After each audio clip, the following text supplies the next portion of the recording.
concepts that are useful to know as you explore its hostile yet mysterious world.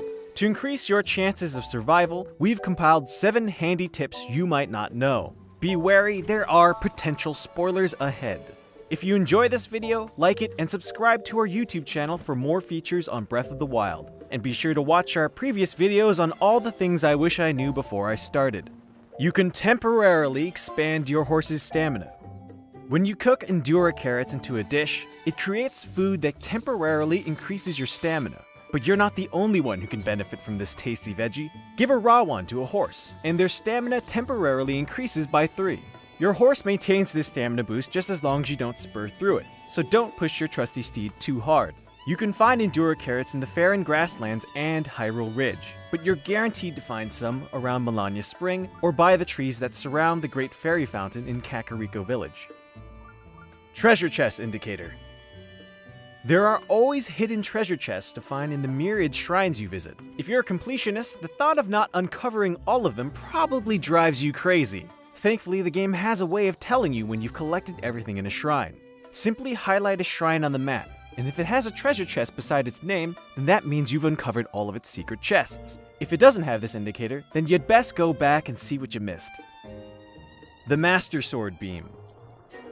Much like past Zelda games, Breath of the Wild's Master Sword also has a beam attack you can use to fire at enemies from a distance. And as you'd expect, you need to be at full health to use it. To use the sword beam, simply hold the R button to aim the Master Sword, and then release it to fire a disc of energy. The sword beam is a useful albeit weak attack that you can spam quite often before the Master Sword runs out of energy. Plus, it's a great way to hunt all those pesky woodland critters. Use the proper tools for the job. While you're out gathering essential resources, such as wood and ore from the environment, you might think that using your weapons or bombs is the best way to obtain them. These are perfectly viable techniques to gather resources, but they actually serve to your detriment. To optimize wood gathering, use a woodcutter's axe. It can chop down a tree in 2 strikes. And if you use a double axe, you can down a tree with a single swing. To find these weapons, you need only travel to any stable. They'll likely be hedged into a tree stump or leaning against a wall. If you're still using bombs to break open rocks, you've got to change your ways. After all, I'm sure you're frustrated when this constantly happens to you. There are tools available that make gathering ore way easier. The boulder breaker, for instance, can break open rocks with a single heavy blow. But the drill shaft is far more efficient, requiring a single jab to break open rocks quickly and easily. You can find both of these weapons lying around the Elden Canyons. You can get a Hylian shield. The classic Hylian shield appears in Breath of the Wild, and it's pretty much the strongest shield in the game. But where is it? Hyrule Castle. Oh man, okay. If you possess the courage to go alone and are well equipped with hearts, equipment, and weapons, head to the southwest section of the castle and look across the moat to see a minecart rail. Use your Cryonis rune to cross the moat and head into the right tunnel. Follow it until you find a minecart. Then hop in and use your stasis rune to propel the cart back where you came, following the rails to the other tunnel entrance. Continue through the cave until you find this cracked wall. Blow it up with a bomb. Enter through the opening in its wake and make a left to find a prison lockup.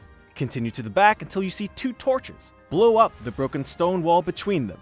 You'll notice a Lizalfos and a Moblin, but in order to open the cell door to get to them, you'll need to use an arrow to shoot the switch through the cell bars. Once you kill both of them, make a left and then a right into the room filled with bones. These bones then assemble into a Stalnox mini-boss. Defeat it and the shield is yours.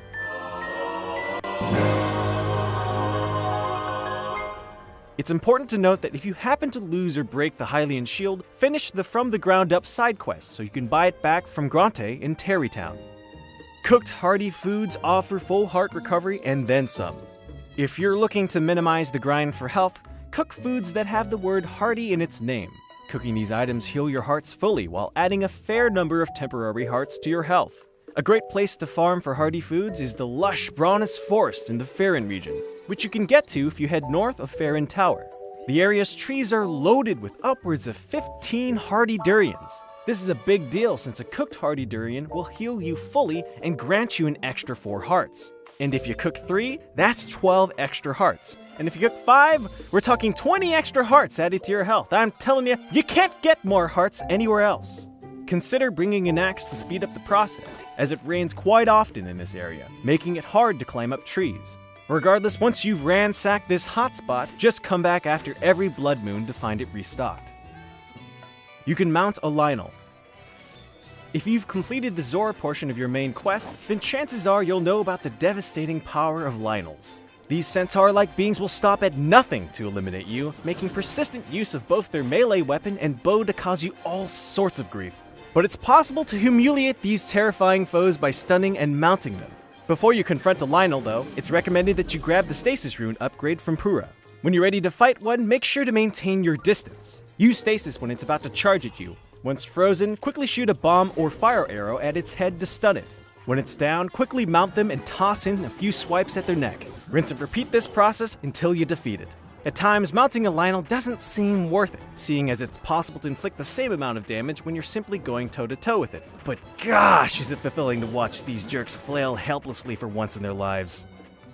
What other cool and useful mechanics have you found?